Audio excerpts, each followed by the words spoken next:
time for NFL Week 3 quick takes. Let's get right to it, guys. Bears travel to face the Seahawks. Still uncertain if Cam Chancellor will play. Skip, what will the final score be in this one? As in, how bad will it get? Stephen A., I feel like it's unfair and unrealistic for people to leap to the conclusion that Cam Chancellor, just by presence alone, will be the savior of this football team. As Molly said, not sure how much he will participate. They said he looks to be in great shape. He's going to have to somewhat play his way into game shape. But I look at what the Bears are bringing to that outdoor asylum, the 12s, as they say.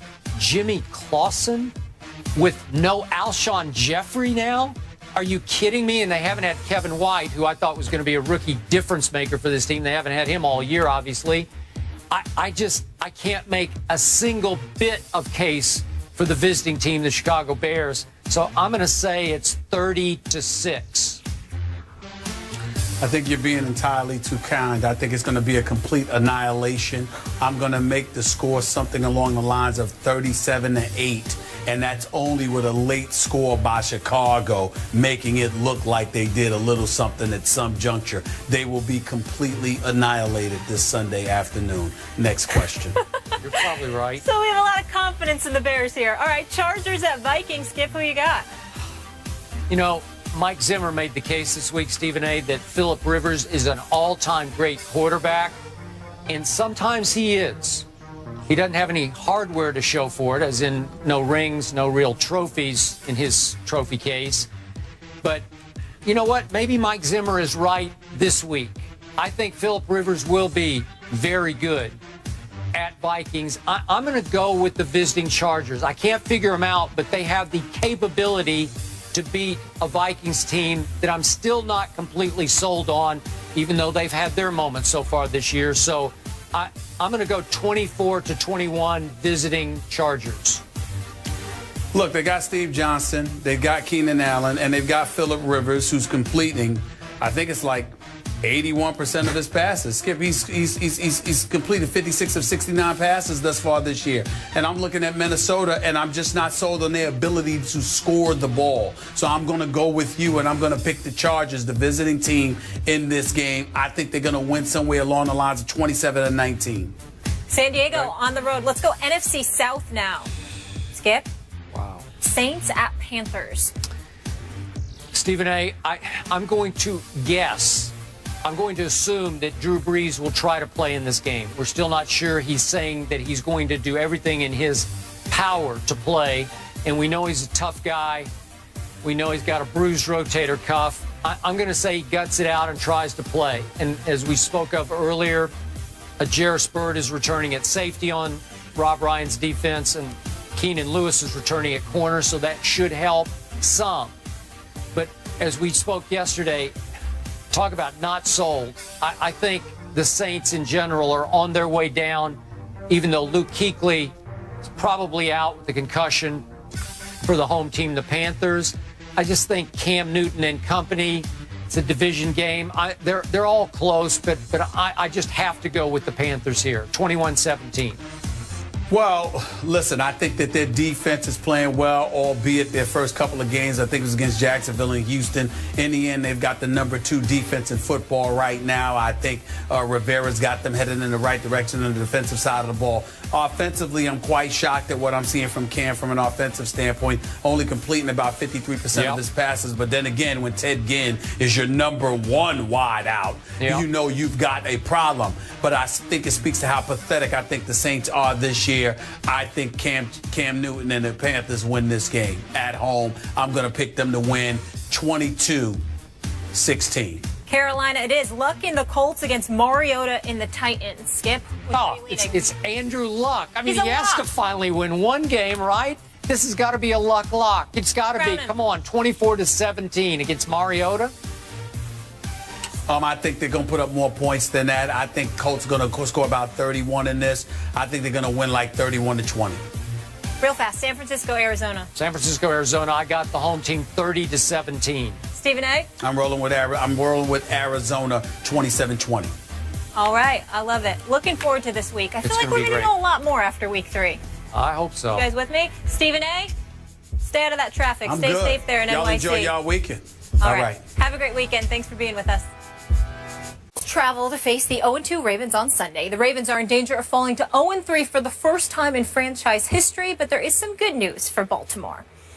Andy Dalton has struggled in his career against divisional opponents, and no team has more interceptions against Dalton than the Ravens. He is only 11-13 career against the AFC North, while going 31-10-1 against the rest of the NFL. Stephen A., who wins, Bengals or Ravens?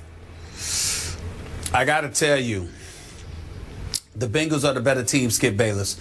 And that defensive line led by Geno Atkins can give the Browns some problems, especially when your guy Forsett, who was supposed to be the heir apparent to the Ray Rice era, had over 1,000 yards rushing last year, looked really, really good, is averaging less than 4 yards a carry right now. Their running game doesn't seem to be that impressive. Their passing game, even though Joe Flacco's completing about 64% of his passes, doesn't seem to be that great because they don't seem to have anybody other than Steve Smith to throw the football to. Beautiful name, by the way. And then we get to the defensive side of the ball, and now Terrell Suggs is gone. So C.J. Mosley, Ladarius Webb, and those boys, they're going to have to get it together. They're going to have to do something. I have no reason to make this pick, Skip, because the Bengals are clearly the better team. But this is at the Ravens. 0-3 will practically seal their fate. I just have too much respect for Ozzie Newsome, for John Harbaugh and these boys, their history, their reputation, how they respond to such challenges, particularly in the regular season, knowing they have Pittsburgh up next, which could lead them to an 0-4 start. I just can't see that happening. For those reasons, more so heart than head, I'm going to have to go with the Ravens to protect their home turf and finally put a win on the board for this regular season. Are we all missing the boat on the Cincinnati Bengals? Of course we are. I mean, are they really that? I don't even have them in the playoffs before the year started. Is it possible they're just going to steamroll through the regular season and go 14-2 and have home field advantage all the way through the playoffs? Is that possible? It's possible. No, I think they could. I think they're more of 11-5 or 12-14, but still somebody who will lose the second the playoffs begin because Andy Dalton is allergic to production come postseason time. Well, occasionally he's allergic or has been during the regular season. They go way up and way down. And I'm going to guess that they will continue to ride this roller coaster this year. And I am with you. I believe in Ozzie and his ability to pick talent. And I believe in John Harbaugh as a head football coach. And I believe in that organization. And I don't think they're going to fall to 0-3.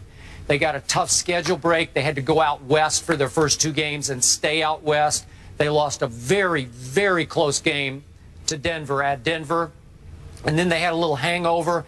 And they didn't quite get ready enough for an Oakland Raider team that I said before the year is very dangerous and is going to win some games it shouldn't. And that was one of them, barely. What was it, 37-33? I think they go home and say no to a division rival. I think it'll be close, your basic North headbanger game. But I think in the end that the home standing now Ravens, I think they'll win this game 24-21. I'm with you. I will tell you this with Giovanni Bernard and the way that he's been playing along with Jeremy Hill, more so Bernard than Hill. They've got the 4th-ranked rushing attack in the NFL right now. And Andy Dalton, I'm not going to sit there and completely excoriate him. He's no scrub. He's completing about 68% of his passes, Skip. He hasn't thrown an interception yet, and his quarterback rate is like 120. I got to give respect where respect is due and say that Andy Dalton is playing some pretty damn good football, and Hugh Jackson must be doing a good job with him. But being in Baltimore, knowing how desperate they are, it's going to be a playoff caliber atmosphere up there this week. And in my estimation, it's not something that Andy Dalton usually responds to. So I got to give the edge to the Ravens. But again, it's more heart than head because Cincinnati is clearly the better team right now. We're going with Baltimore here, but this should be a fun one. Looking forward to this matchup here. This one as well. Cam is back, and the Seahawks are now heavy favorites versus the Bears. But how many points will they win by? That's just one of the games in our quick pick segment. We're picking the rest of them after the break.